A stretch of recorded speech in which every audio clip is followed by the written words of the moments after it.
Alors, concernant la première notion, c'est en lien avec l'acceptation. C'est-à-dire que la culpabilité, c'est une émotion désagréable, certes, mais c'est une émotion qui est normale. Pour les personnes bienveillantes, de ressentir cette émotion, c'est pas quelque chose d'anormal.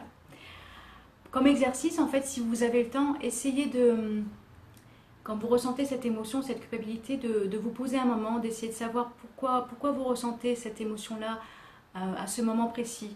Quelle est la situation, quel est le contexte, quelle est la personne avec qui vous discutez, quel est l'événement.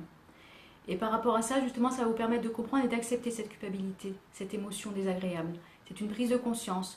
Ensuite, pour aller plus loin, pourquoi pas justement essayer de savoir si c'est en lien, peut-être si le contexte, vous avez déjà vécu cette situation-là dans le passé, dans votre enfance, dans votre adolescence, à l'âge adulte, à votre travail, avec l'être aimé, en amitié.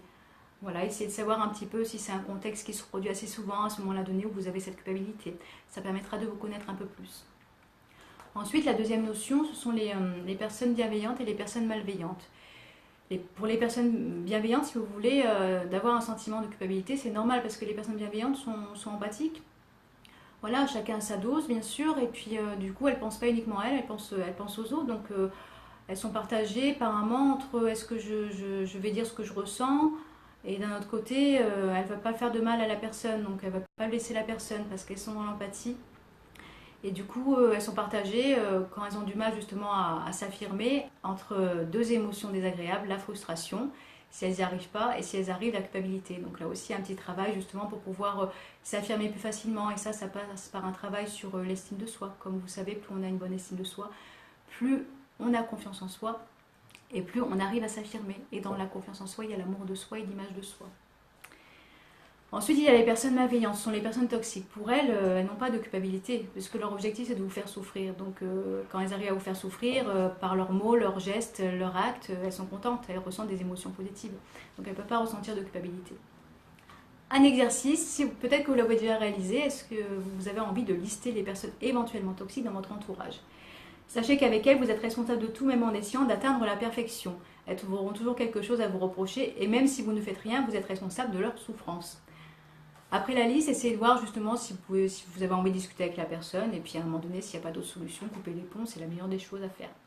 Qu'en pensez-vous? N'hésitez pas à témoigner, à échanger entre vous, justement.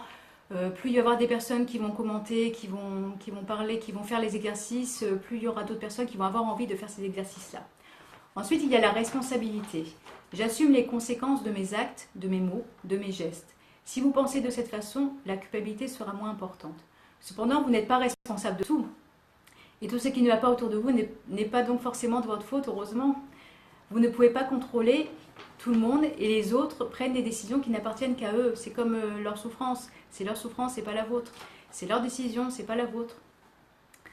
Ça, c'est important de le savoir aussi et d'en prendre conscience. En exercice, essayez la méditation de pleine conscience. Si vous êtes quelqu'un qui avait du mal justement à accepter que dans la vie on ne peut pas tout contrôler, les choses, les événements, les personnes, essayez justement de faire de la méditation pour pouvoir lâcher prise. La méditation, c'est pouvoir se détendre dans un endroit 5 à 10 minutes, soit vous visualisez une image qui va vous faire du bien, un paysage, il y a une couleur aussi, vous écoutez de la musique et pendant 5 à 10 minutes, vous laissez passer toutes les émotions agréables, désagréables, vous ne mettez aucun frein à toutes ces émotions. Et puis après, vous verrez que petit à petit, le lâcher-prise va arriver et ça va vous faire du bien, vous allez vous sentir détendu. Et puis après, ce que vous pouvez faire, c'est noter, pourquoi pas, si vous avez du temps, la dernière émotion que vous avez ressentie ou bien ce que vous avez ressenti aujourd'hui de cette méditation de pleine conscience. Et enfin, l'identité. Concernant l'identité, certaines personnes pensent qu'en disant le fond de leur pensée, en étant par exemple en désaccord sur un sujet, qu'elles vont être abandonnées, sentiment d'abandon, ça peut arriver, que certaines personnes pensent cela. Rejetées ou ne plus être aimées en s'affirmant dans leur identité, ce qui n'est pas le cas.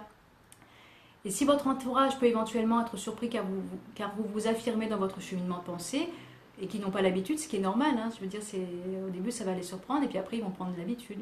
Vous pouvez toujours dire, oui, je m'affirme maintenant, j'ai plus confiance en moi avec le sourire. Qu'en pensez-vous? Est-ce que vous l'avez déjà réalisé, cet exercice? Ensuite, par rapport à un autre exercice concernant l'identité, apprenez à dire non. Les personnes qui culpabilisent souvent éprouvent des difficultés à refuser quelque chose. Par exemple, vous pouvez, pour vous amuser, commencer et pour vous entraîner à dire ce mot, le non, tout en réalisant une tâche, hein, ou quelque chose qu'on vous demande, vous allez la faire, mais vous avez envie de dire non dans l'humour. Essayez, au moins vous allez commencer à pouvoir mettre ce mot, dire ce mot à une personne qui est en face de vous. Puis après, petit à petit, vous allez peut-être passer par je vais y réfléchir, je te rappelle, et après vous allez vous affirmer avec le non, et puis vous allez peut-être au début vous justifier avec des mots-phrases, et petit à petit, vous verrez que les phrases vont se raccourcir de plus en plus. Enfin, je vous dirais, ça c'est une chose importante, quel est le mot que vous associez au non? Est-ce que c'est une émotion négative? Est-ce que c'est lié à, par exemple, un mot comme le conflit? Moi, de mon côté, en fait, depuis longtemps, le non est associé à l'affirmation de soi. Et vous, quel est votre mot qui vous permet justement de plus facilement dire non? Quel est votre mot, votre phrase positive que vous utilisez, que vous avez envie d'utiliser maintenant? N'hésitez pas à commenter, à donner justement vos exemples aux personnes qui vont vous lire. Ça va les aider aussi. Voilà pour cette mini-psy. Je vous souhaite une bonne fin d'après-midi. J'espère que cette vidéo va passer en direct du début jusqu'à la fin. Je croise les doigts. Je vous dis à jeudi pour la mini-psy. Si les sondages n'ont pas changé, ça sera sur le pardon. Je vais essayer de faire cette mini-psy à 20 h en espérant avoir un peu plus de monde. Ciao, ciao, à jeudi.